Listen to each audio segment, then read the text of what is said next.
South Africa, aka the Rainbow Nation, a country blessed with beauty in every spectrum, every shape and formality, a country highly favored in the sight of God and man. The country many Black Americans go to when they say, "I'm going to the motherland." But behind every perfect thing, there's always an imperfection. But have you ever witnessed an imperfection so dreadful it outstrips the greatness of an economy?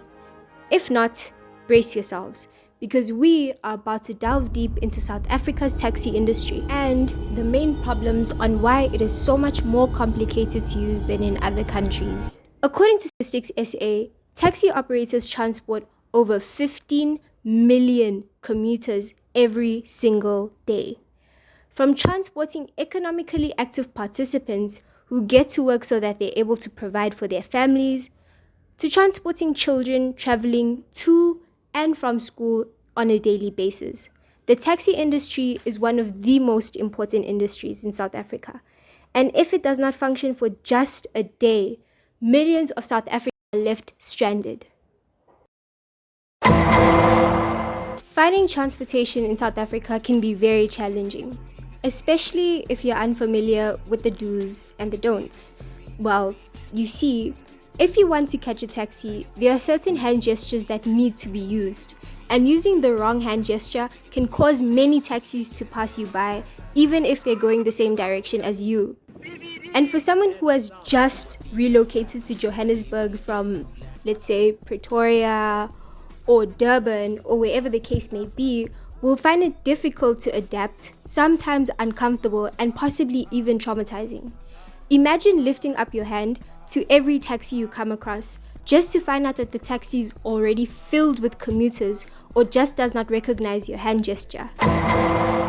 Compared to buses and other forms of transportation, taxis have no signs, they have no name, no direction of where exactly they're going. And to add fuel to the fire, all these taxis are of the same brand. They're all white Toyota Quantums with no uniqueness whatsoever. And only once in a blue moon, you'll get to see a blue or a red or possibly even a yellow taxi. I don't know why we don't have more taxis like this. At least if we had like a color code for each taxi, and then maybe we say white taxis go to the CBD, blue taxis go to the suburb, green taxis go to the township. I don't know, it's just a suggestion, guys. I remember my friend was telling me one day he caught a taxi from Eastgate in hopes that the taxi would take him to Malvern. But instead, this taxi drove him all the way to Katlehong. Mind you, this is the distance between Eastgate and Katlehong. And if the taxi had some kind of sticker or sign saying where it was going, he wouldn't have been caught up in this situation in the first place. But lucky for him, the taxi driver was kind enough not to charge him and even direct him to a different taxi that would drive him back to his location. And if you really think about this, the taxi driver kind of made a loss because he didn't receive his total amount of money for 15 passengers. He only received money for 14 passengers. And honestly, this is not my first time hearing a story and even witnessing someone use the wrong taxi, because taxis don't have an indication of where they're going. Taxis don't have stickers or signs, which result to incidents like this occurring. Well, you see, in South Africa, like other countries, we have something called a taxi rank.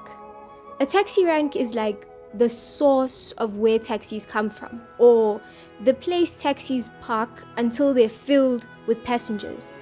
But like I said in the beginning, there's no serious confirmation telling people exactly where these taxis are headed to, which force many people to keep inquiring others about, where can I get a taxi that'll take me to this place, or how do I know this taxi is gonna take me to this location, and blah blah blah, which is ultimately the most embarrassing feeling, especially if you've just relocated to Johannesburg from a different province or city and are unfamiliar with the local language.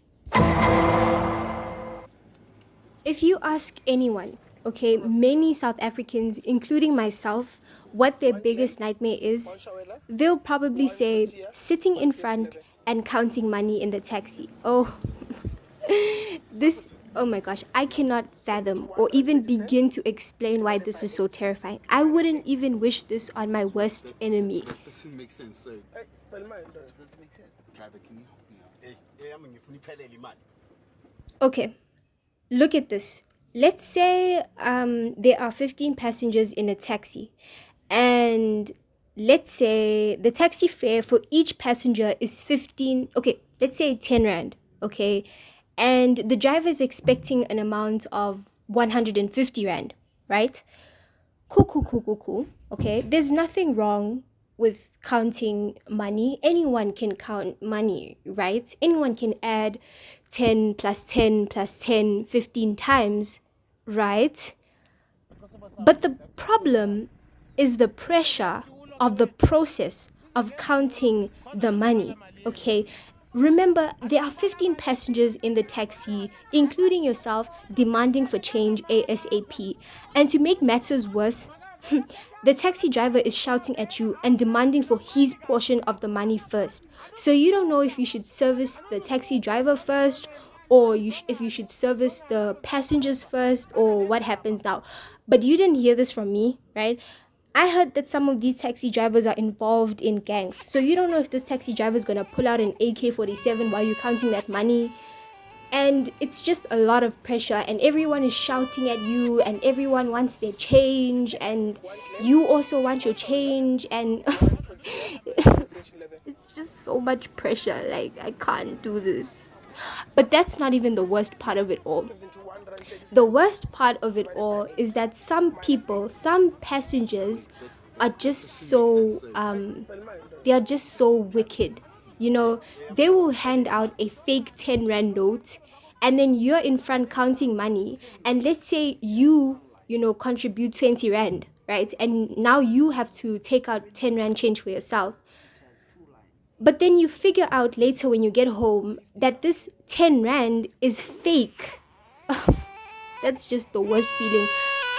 We have so many fake 10 rands, 20 rand notes in this household that we've received from taxis, and now we can't do anything with that money. Like, why are you like that, for real? Like, WTF, am I right?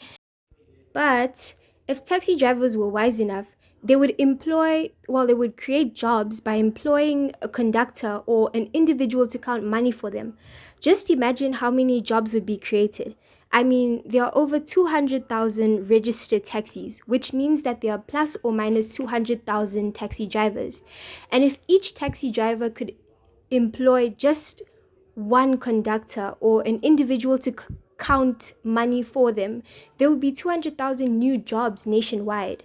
But then again, who am I to make suggestions if even the government cannot control these taxi drivers? The taxi industry operates as its own force, and it does not adhere to anyone. The Department of Transportation has little to almost no control over the taxi industry, with almost annual national strikes from the taxi industry resulting in stoppage of movements on roads, highways being blocked, and cars being torched, lives being put at risk by taxi drivers. The taxi industry is just, it's very messy. Nonetheless, as unorganized as it is still one of the most reliable industries in South Africa, and also very affordable. Thank you. Also, please don't forget to help a sister out by subscribing and commenting down below on how South Africa's taxi industry is different compared to your country's taxi industry.